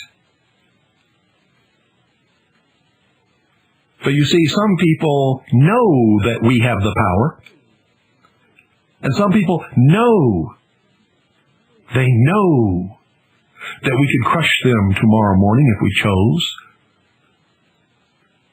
But they don't want to, you see, because if we overthrew them tomorrow, we would have to write our own scripts and be responsible and take care of ourselves and take risks and provide for our own securities. We would have to heal ourselves. We would have to admit the colossal waste and loss and destruction of the past years, which our laziness and folly have made possible. We would have to experience the pain of being alive and responsible. We would have to start acting like men and women instead of as children, as slaves, and as weaklings, as we are prone to do today on a daily basis. The Hermetic Academy, being great scholars of human nature, know this and depend upon our ignorance, apathy, and stupidity and our willingness to go along with this magic act in order to enslave us and in control. Take us by the strings, the puppet strings, and when they play the tune, we will dance. Boy, I bet that's enough to make you sleep well tonight, but I'm not finished, ladies and gentlemen, so don't go away. I will be right back. Ladies and gentlemen, the hour of the time is brought to you by Swiss America Trading. 1-800-289-2646. Write the number down. If it were not for Craig Smith and Swiss America Trading, you would not be listening to the hour of the time, or, for that matter, the Worldwide Freedom Radio Network.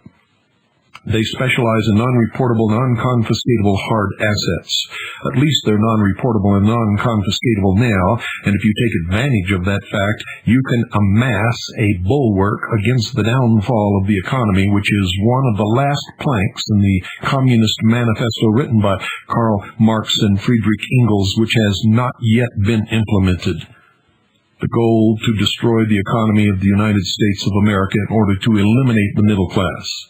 You see, because in the New World Order, they can only have two classes of people, the rulers and the ruled. The middle class threatens that system. There has only been one money in the history of the world that has never failed, ladies and gentlemen. It is the only thing that never, ever loses its value. Oh, you may think that it does, as its price fluctuates with the inflation of the dollar. As the perceived value of paper fluctuates, you will see a rise or fall in the price of gold and silver. However, if you watch it very carefully, that is reflected in other areas also. You see, today, 1 ounce of gold will buy the exact same number of loaves of bread as it would 1,000 years ago, as it will 500 years from now. All paper money systems in the history of the world have failed. No hard money based upon gold and silver coin has ever failed. Why do you think the Founding Fathers gave Congress the power to coin money? They didn't say print money. They said coin money. Why does it say in the Constitution, no state shall tender in payment of debt anything other than gold or silver coin? And if it says that in the Constitution, then that is indeed the law of the land. Why is it that states do not do that? Why is it that the law says that a dollar is a specific measurement in weight and purity of silver coin or an equivalent in gold coin? Now take out one of those funny money green things from your wallet and look at it. First, it says federal. That's a lie. The Federal Reserve System is a private corporation. Number two, it says reserve. There is no reserve, I can assure you. Then it says note. It is not a note. A note is an instrument of debt. Yet you cannot call that note. It says $1, $2, $5, $10, $20, $50, $100. Really? Take that $1 note, put it beside the $100 note, and tell me the difference. Yet I could Put $1 silver dollar beside 100 silver dollars, and you would instantly know the difference. You see, the value of a Federal Reserve note depends solely upon the number of fools who are willing to accept it and trade it for real worth. And that is how our nation, our country, our property is being robbed out from under us on a daily basis. Ever since our coinage was debased and our money has been counterfeited. That's right. What you're holding in your hand is counterfeit, for under the law it is not money, and never can be. It is just simply a piece of paper with ink on it created by a bookkeeping entry. And if you want to know the truth, it's absolutely worthless. 1-800-289-2646. Ask for the current newsletter. Ask how you can get your hands on some real money, and thank them for sponsoring the Hour of the Time and the Worldwide Freedom Radio Network. Thank them profusely. 1-800-289-2646. 1-800-BUY-COIN. Do it now. A great weight will be lifted from off your shoulders, and you will feel so much better. V.I. Lenin, the founder of the old Soviet Union, the leader of the Bolshevik Revolution, if you will, said, democracy is indispensable to socialism, and he is absolutely correct. This is not a democracy, was never intended to be, cannot be, if we are to maintain and keep our freedom. Democracy leads to socialism, which leads to dictatorship, which leads to total ownership and control of everything and everybody by the state. It leads to a system where the state is supreme and the individual is nothing less than dung. Oh yes. Where the state pretends to pay you and you will ultimately pretend to work. And they will build again vodka factories, and the populace will drown itself in a sea of alcohol in order to overcome for just a short while their misery. I've just described the old Soviet Union, and I am describing the future in the New World Order. You see, the Hermetic Academy is confident, and not without reason, ladies and gentlemen, that we will offer no substantial, no meaningful resistance to their imperium. Why? Well, the foster mothers of the human race, at least in the West, are cows. Perhaps we've imbibed so much of their fluid that we have become cows, terrified of freedom and its responsibilities. Epistemologist Charles Fort once remarked, quote, "I think we're farmed," end quote. And if you look back in the history of the human race, you will see that until this country was formed, that is exactly the condition in which the human race found itself, and every man and woman upon its surface of this earth was owned by somebody, some king, some sultan, some emir, some emperor, some lord, somebody. And according to the secret tradition of the Hermetic Academy, some of the secret societies believe the tree of the knowledge of good and evil in the Garden of Eden was a psychedelic mushroom, Stropharia cubensis. And these mushrooms, ladies and gentlemen, grow only in cow dung. There are essentially two forces competing for the hearts and minds of mankind. The first is the old force of the orthodoxy of the church and the throne, symbolized by the cross in the crown. It comes from the days when the Catholic Church not only ruled the church, but ruled the kings who ruled the nations. It was the combination of the church and state. A very dangerous combination, I might add. Reaction and authority. Those who regard themselves as dissidents and rebels against the establishment have been taught by the official counterculture that it is from this direction, from the ancient regime, that we can expect to encounter the greatest threat to liberty. We've been trained to expect that the threat to freedom comes from Christian religious and ethical orthodoxies based on faith and authority. And as long as government and religion can remain basically out of the control of each other, that is, the government does not control religion and religion does not control the government, we are relatively safe, but not for long. But any halfway competent student of deception will know that the greatest potential threat always comes from the unsuspected direction. It is a greater threat than the combination of religion and state. In this case, from the force that is misidentified and masked, that force which is fascism with a human face. It's called democracy. It's called socialism. It's called, I feel your pain. I can't stand it sometimes, ladies and gentlemen, because it's so obvious to me. I've been studying it all my life, however, and I know that it may not be so obvious to you. Perhaps, more important, there is one key principle of the psychology of mass mind control missing from the old model of authority embodied by the early fathers of the Christian church. They did not flatter you, and they did not come in disguise. The core of Orthodox Christianity's belief system was anti-occult to the marrow. It was the bad news about human nature. And that's why you don't get any flattery from me either. That's why President Clinton, in a White House memo, which Rush Limbaugh read on the air, named me as the most dangerous radio host in America because I simply tell you the truth.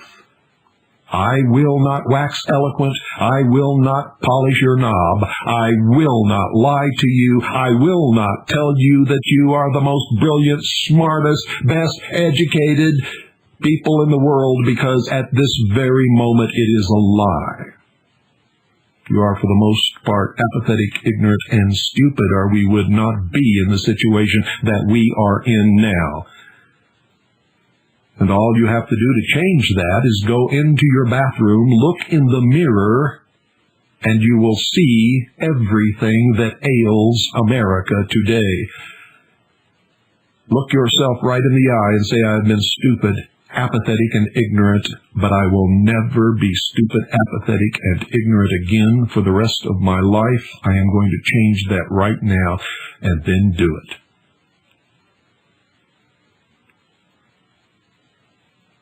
That's all it takes. I had to do it. Everyone who is awake and functioning in the real world had to do it. If you cannot do it, if you will not do it, then you are indeed a sheeple. Sheeple are no different from sheep, ladies and gentlemen, or cattle, or any other husbanded animal for that matter. They're eventually sheared and then led to the slaughter, usually behind a Judas goat. A nation or world of people who will not use their intelligence are no better than animals who have no intelligence. Such people are beasts of burden and stakes on the table by their own choice and consent. And to let that soak in, let you think about that.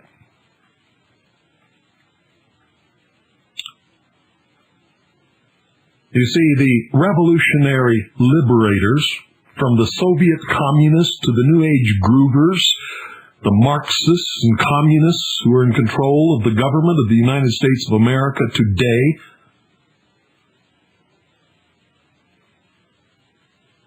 don't tell you the truth. They flatter you.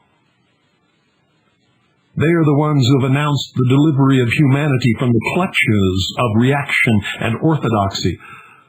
Of this church of the official counterculture, Louis Ferdinand Céline observed in Mea Culpa, his seminal essay on Bolshevism, and I quote, "Since the end of religions, before this new modern altar, They have been swinging incense. They have been intoxicating man with the sense of his own importance, with all manner of rigmarole. Man has been made the whole church.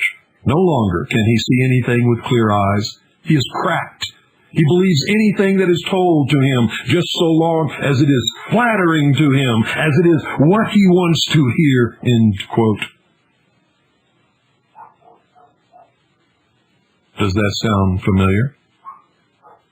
And he went on, and I quote again, the practical superiority of the great Christian religions was that they did not try to sugarcoat the pill. They did not try to throw dust in the eyes. They were not looking for voters. They never felt the need of ingratiating themselves. They did not wiggle their tails in an effort to please. They just seized man in his cradle and broke the bad news to him without reservation. They told him, you little shapeless stinker, you can never be anything but filth. By birth, you are nothing but merde. Do you hear me? You? That's the evidence. That's the principle of everything. However, maybe, in scrutinizing the matter more closely, you have got one little chance of winning a bit of pardon for being as you are, so filthy, so excremental, so unbelievable. That is, if you can hold your chin up in the face of all the sorrows, all the afflictions, all the ordeals, miseries, and tortures you will have to face during your lifetime, whether it be long or short, always with perfect humility. Life, you louse, is just one long, bitter ordeal. Don't get out of breath. Don't expect noon to come at 2 o'clock. Just try to save your soul. That is something in itself. Maybe at the end of this cavalry of yours, if you get to be a regular fellow, a hero in keeping your trap shut, you may be saved by these principles. But even that is not a sure thing. Maybe even that is not a sure thing. One little hair's breadth, less filthy when you come to croak than when you were born. But don't take too much for granted. That's the whole story. Watch your step. Don't speculate on first and last things. For you, that is the maximum. And then there is always the very simple method, according to the church, is just to accept Jesus Christ as your Savior. And you will be saved. And that was seriously spoken by real church fathers who knew the tools of their trade and did not try to do tricks with mirrors. And they knew that man's condition was a condition of perpetual temptation, which very few have ever, if any, have ever been able to overcome.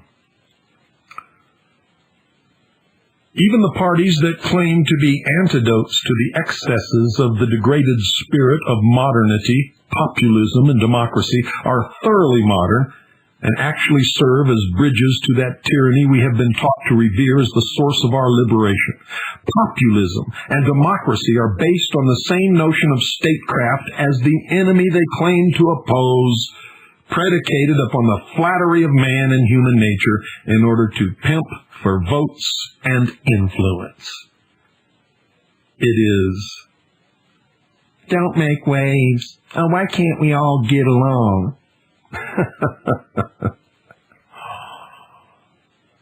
Tell you what you want to hear, give you what you want to have. You see, it's not that easy, ladies and gentlemen. Life is a continuous confrontation with forks in the road. One is good, one is bad. And you could always wander completely off the road altogether and become lost. Totally and completely lost. If you take the wrong fork at one of these junctions, there is always the opportunity at the next fork to get back on track. But it is a constant battle within ourselves. You see, I have studied this concept for many, many years, and I have to tell you that if there is a real devil, like Flip Wilson used to say, the devil made me do it. Now, I'm not telling you that there's no such thing as Satan or Lucifer. I'm telling you this. If there really is a devil, that devil exists in the hearts and minds of men and nowhere else. Nowhere else. For if you take man out of the equation, evil ceases to exist, and there is left only the laws of the universe and the balance of nature. Put man in the equation, and before long, evil will rear its ugly head and present itself to the world. The evil is within man, and that is why it was called the fall. The devil never made anyone do it. If you do it, you did it yourself because you fell into temptation. Isn't it amazing? How when all of it is placed in perspective, it's so much easier to understand. You will either go away from tonight's broadcast with a greater understanding of an awful lot, or you will become so incensed and so angry because I have identified some of the very traits in you which you tend to deny and cannot and will not confront. And you will set out to prove me wrong, and in doing so, you will see that I am right, and you will become an ally. Eventually, you have learned to deal with your own sheepleness.